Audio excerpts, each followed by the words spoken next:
Hello, and I'm Rosie. Welcome to my second episode of She's in Tech. Today I'm joined by Kerry Crewe, who is our Director of Software. Hello. Hello, you okay? Yeah, good, thank you. Good. I want to start off this conversation by going through a bit of your career. So talk to me, where did it all begin? Oh, well, where did it all begin? I suppose that my tech career began here at MHR. I'm celebrating my 27th year at MHR this year. So I started at the ripe old age of 19. And not really knowing exactly what I was doing. I had done IT at A-level, so I knew a little bit about stuff. So I managed to get the opportunity of joining, say, MHR 27 years ago. And it was to join the professional services department, where I got the opportunity to learn how to develop code. So we had our own in-house code for one of our products. And that led the road for me to kind of going out, seeing our customers and being a consultant on the road for a number of years.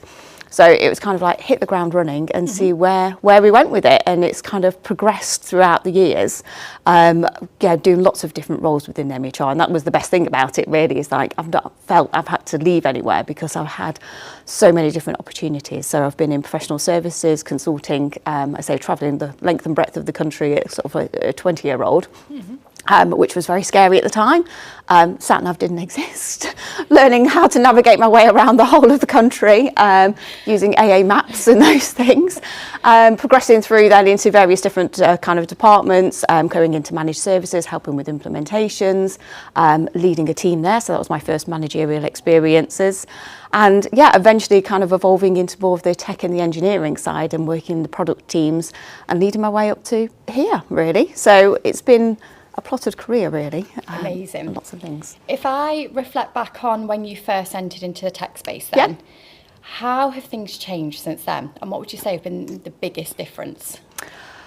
I think for that, I suppose one of the biggest things is gender. Has been quite a big change in there. When I first started here, it was very kind of men heavy. I think now we are at a kind of a 60-40 split, so 40% of our kind of whole organisation is made up of women, which is absolutely fantastic, and it was like not there anywhere we started.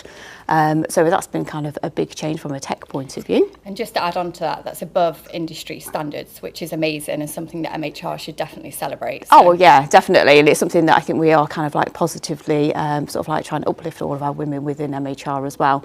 We've got quite a few really lovely role models within here as well to sort of like show. And obviously our chairman at the moment, Jessica, is a woman, so she's doing it for us as well. So it's brilliant. And what would you say is the biggest challenge that you've had to overcome? Challenges. I wouldn't say I've had particularly many challenges. I think it's just a case of perseverance and keeping kind of motivated and knowing really where you want to go as well. So the moves that I've made have been kind of through opportunities, but kind of making the best of them as well. Cool. And your proudest moment of your career? Oh gosh, my proudest moment of my Apart career. From sitting here with me today, right? Obviously. So I think it probably has been getting this role. So I've been software director I've just done my first year.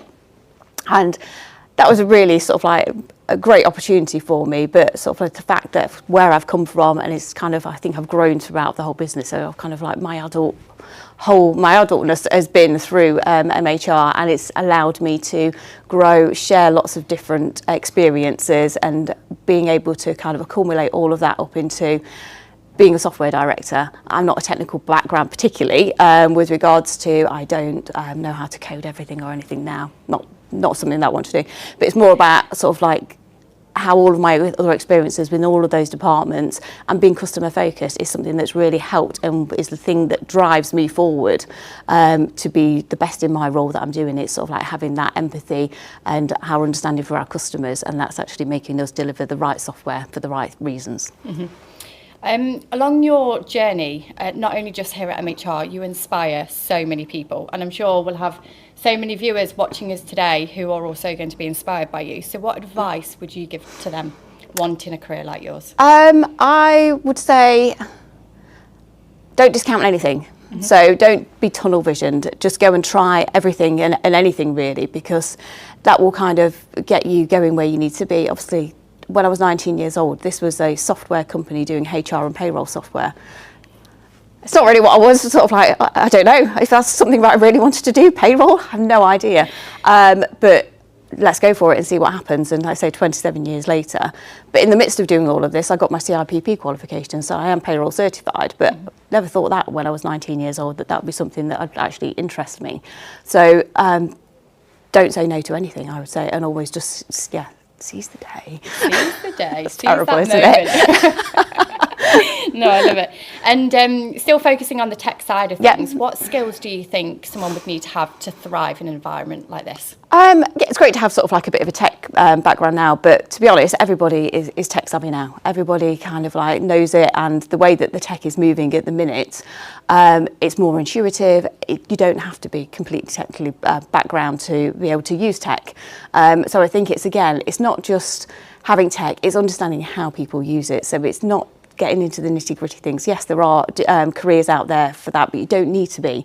And that's the main thing, is sort of like actually more looking at what people want and how you can deliver that using different types of tech.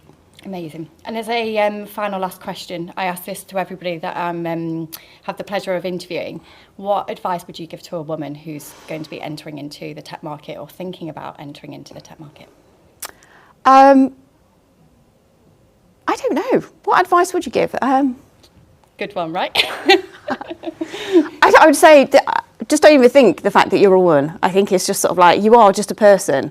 And I think times has changed now, and it's not you're a woman. It's now actually, I'm just a person. Actually, this is what I want to do, and that's my job, and you're just going to thrive at it. And don't even think about it. A lot of women have and I just suffer from it as well, the whole imposter syndrome. Yes. It seems to be a big thing for women, and you're kind of going thinking, I don't know what I'm doing. You do know what you're doing, and just have a bit of confidence in yourself, and don't think about, I can't do this, or I'm not very good at that. Actually look at and focus on the things that you are really good at, because they're the ones that will drive you forward. The other stuff you can pick up along the way. Brilliant. Thank you so much for your time. Wow.